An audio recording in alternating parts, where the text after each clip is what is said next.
basically everyone, because we were doing like a trip, so all the exchange students were on this trip. ხო და ეხლა ვზივარ ისევ ამ ჩამსაყვარებლად ბიბლიოთეკაში, რომელიც ადრეც გაჩვენეთ ერთ-ერთ ვიდეოში. და ვწერ გეგმას, მე რამდენად არ ვიციო. მე რამდენად წერ ამ გეგმას თუ ვიცოდე. ჩემს მეგობართან ერთად. თან ანუ ფრილანს პროექტი მაქვს, იმიტომ რომ copywriter-იც ვარ, მოკლედ copywriting-ის კურსიც გავიარე ადრე და ეხლა ბლოგებს ვწერ Smartfish აკადემიაში. და ეხლა მინდა რომ ეს სტატია დავასრულო, იმიტომ რომ ცოტა გავწელე და მოკლედ ამ სახლის ამბებმა არ მინდა რომ თლად გადამიყოლოს რა და ყველაფერი შეიწიროს. ამიტომ მაგას დავასრულებ და მე ნუ რაც ყოველდღიური არის must do სამსახურის აპლიკაციების შევსება, ესე შემდეგ აქ ძალიან პოპულარული არის coffee meeting-ები. მოდი ამაზეც გეტყვით ერთ-ორ სიტყვას რა, ვინც აკაპირებთ წამოსვლას ან ზოგადად რა განსხვავებებია და ესე შემდეგ. აქ ძალიან მოსული თემაა. ეს LinkedIn-ზე ნახო ნებისმიერი ადამიანი, ვინც მოგწონს, ვისი კარიერაც მოგწონს, ბავშვი ტერის. და შეგიძლია მიწერო და დაპატიჟო, ან უთხრა რაღაც წამოგავიდეთ coffee meeting-ზე. იმიტომ რომ ძალიან impressive არის შენი LinkedIn-ი ჩვენთვის, ანუ რაღაცა მაინტერესებს რა, უბრალოდ ან გამიზიარე შენი გამოცდილება, ან ესე შემდეგ რა. რაც საქართველოდან დავბრუნდი, დაახლოებით 2 კვირა არის გასული, მეტი არა.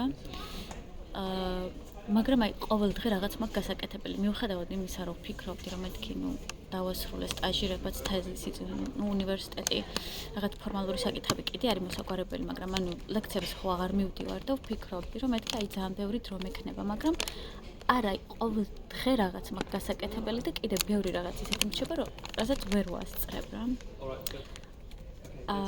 უნდა მოვიფიქრო რაღაც ისეთი, რომ დრო დავგეგმო უკეთესად. თუ რამე იდეა გაქვთ, ძალიან დამეხმარება. არ ვიცი, ალბათ რაღაცა დასაგეგმი აპები ან ესე შემდეგ. იმიტომ რომ პირველ რიგში ისევ ჩემი ოთახი. მაგაზე კიდე ცალკე ან უნდა შემეღება იასამნისფრად, თქვენც გითხარით მგონი და ეხლა გამიჭედეს, რომ იასამნისფერი არა მხოლოდ თეთრიო და არ მინდა ჩემი ოთახი რომ თეთრი იყოს, ამიტომ ჯერ ისევ მოლაპარაკების პროცესში ვარ. იმის გამო, რომ არ მაქვს შეღებილი კედლები, კიდე სხვა რაღაცებს ვერ ვაკეთებ, ჩემს ნახატებს და პოსტერებს ვერ ვაკრავ კედელზე. და მაგას გარდა კიდე აი ძალიან ბევრი რაღაც მაქვს გადასაადგილებელი ავეჯი მოსაწყობი და იმებსაც ვერ ვაკეთებ. და მოკლედ ესე გაყინულ ფაზაში ვარ.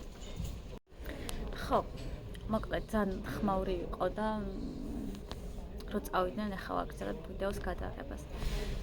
მოკლედ დანიაში 70% თუ მეტი არა სამსახურების ეს ვაკანსიება დარიდება ხოლმე რა ყოველთვის აი ვიღაცას ისეთ სთავაზობენ რომელიც იციან თავიანთი networking-იდან რომ ანუ შეუძლია მის გაკეთება და ძალიან დიდ ყურადღებას აქცევენ ხოლმე ამ soft skill-ებს რა უმეტესად, იმიტომ რომ ამათვის მთავარი არის, რა თქმა უნდა შეგეძლო საქმის კეთება, მაგრამ უმნიშვნელოვანესი არის ის, რომ აი კარგი ადამიანი იყო რაღაცა არ ვიცი, ძალიან open minded ვისთანაც შეიძლება თქვათ აი ამ ლანჩის დროს საუბარიც, იმიტომ რომ ამათთან სამსახურებით, ანუ არ არის ისე რა, რომ მიხვალ საქმეს აკეთებ და ტოვებ რა, უნდათ რომ აი ძალიან კარგი ატმოსფერო შექმნან. და ყოველთვის ეს ადამიანს აძებენ ხოლმე და თუ უკვე ყავთ სანაცნობოში მსგავსი, არასდროს ანუ სხვისთვის არ პოსტავენ რა, იმიტომ რომ ცალკე ხარჯებთან და დროსთანაა დაკავშირებული, რა თქმა უნდა. ხო და ამიტომ ძალიან მოსული ამბავი არის ეს coffee meeting-ები, იმიტომ რომ არასდროს იცი, როდის გახსენები ამ ადამიანს, თუ კარგი შთაბეჭდილება დატოვე მასზე, ხო, რა თქმა უნდა. და ამით ზრდი შანსებს. ხო და ეხლა ზუსტად მაგ ფაზაში ვარ მეც.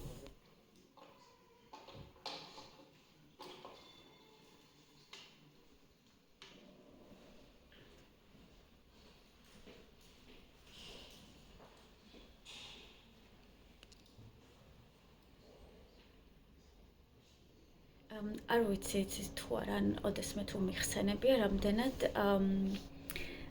მოკლედ დიდი ამბავია და პოპულარული არის ეს ძალიან ყველანაირად უფასოდ გაცემა მოკლედ დანიაში და განსაკუთრებით კოპენჰაგენში, იმიტომ რომ ყველაზე დიდი ქალაქია ყველაზე მეტი მაცხოვრებელი და ყველაზე საერთაშორისოც ასევე. ხო და აქ სანამ ჩამოვიდოდი, არასდროს არ მინახავს ისეთი რაღაც, რომ აი ძალიან ახალ ან თითქმის გამოუყენებელ ავეჯს, წიგნებს, ტანსაცმელს, აი ყველაფერს ხალხი იძლეოდეს ესე უფასოდ და უანგაროდ როგორც აქ აკეთებენ რა. არის სპეციალური Facebook ჯგუფებიც, სადაც ესე წერენ ხოლმე, რომ აი ვთქვათ, გადავდივარ, ან უბრალოდ ეს აღარ მომწონს, ან რაღაცა სხვა ვიყიდე და ძალიან დიდ კარადს, ან საწოლს, ან აი ნებისმიერ რაღაცას ესე უფასოდ მოგცემთ. უბრალოდ მინდა რომ აიღოთ რაღაც, რა ვიცი, ალბათ ხვალამდე ან ზეგამდე ან ერთი კვირის განმავლობაში და მიდიხარ და უბრალოდ იღებ უფასოდ. ანუ ძალიან კაი ვარიანტი არის, იმიტომ რომ ძალიან ახლები არის ყველაფერი, რასაც იღებ. ნუ შენ თვითონაც ახლა შენ თვითონ შენიშნავ და თუ მოგეტონება, რა თქმა უნდა, მაგ შემთხვევაში წახვალ და გადაწყვეტ რომ აიღო, ხო? ხო და ეს არის ძალიან პრაქტიკული ყველაფერში, იმიტომ რომ მხოლოდ ავეჯი კი არა, ყველაფერი შეგიძლიათ რომ ნახოთ, აბსოლუტურად ყველაფერი. თქვენ თვითონაც რაც გჭირდებათ, შეგიძლიათ ამ ჯგუფებში დაწეროთ. და მე ვიღაცას ვისაც აქვს თქვათ დაგიკომენტარებთ მიხვალთ და აიღებთ. ეხლა რადგან ახალ ოთახში გადავედი, პირველი ოთახი არის, რომელიც მოუწყობელი დამხვდა, ანუ ავეჯის გარეშე და ყველაფერი მე თვითონ უნდა მომეწყო, ხო? ამიტომ ძალიან ესეთი პრაქტიკული გადაწყვეტილება იყო, რომ ესეთი ჯგუფები გამომეყენებინა და თუ რამე კარგს ვიპოვიდი, ვფიქრობდი, რომ მეთქი წავალ და ავიღებ მსგავს რაღაცებს და თითქმის მთელი ოთახი უკვე მოვაწყე ისე, რომ საერთოდ თითქმის არაფერი დამიხარჯავს. ეხლა გუშინ მე და ჩემმა მეგობარმა მოვიტანეთ ერთი სკამი, რომელიც ძალიან მომწონს და ოთახის მოწყობას ვაპირებ ცოტა ვინტაჟ სტილში. და დღეს უნდა მოვიტანო ერთი კარადა, რომელშიც დამეხმარება ჩემი ოთახელი. ოღონდ ეს კარადა არის ბევრად დიდი, თუმცა არაფრის დაქირავებას არ ვაპირებთ, იმიტომ რომ არის დაახლოებით 5 წუთი ფეხით სავალი ჩემი სახლიდან წავალთ და უბრალოდ მოვიტანთ და მე გაჩვენებთ როგორ იქნება ჩემს ოთახში.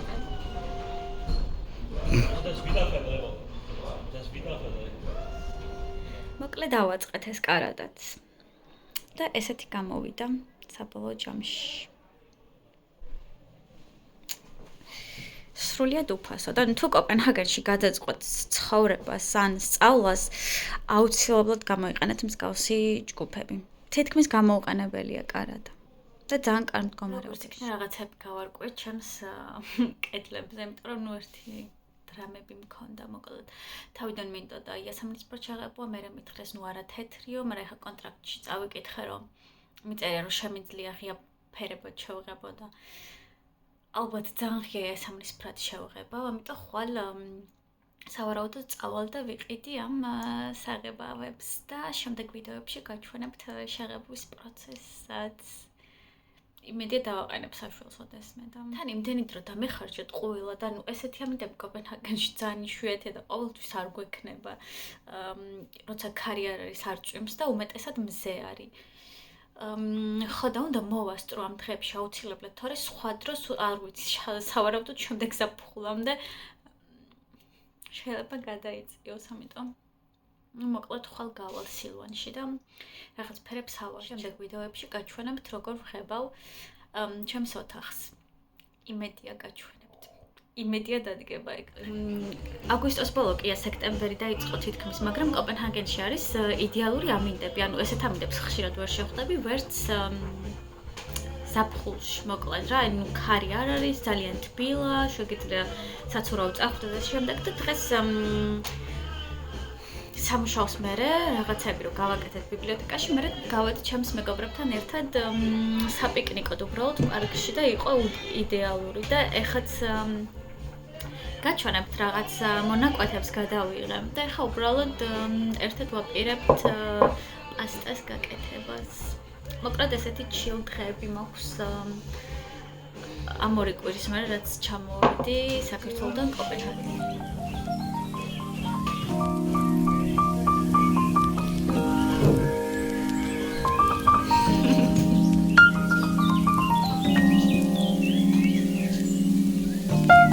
Thank you, Elia, for the food.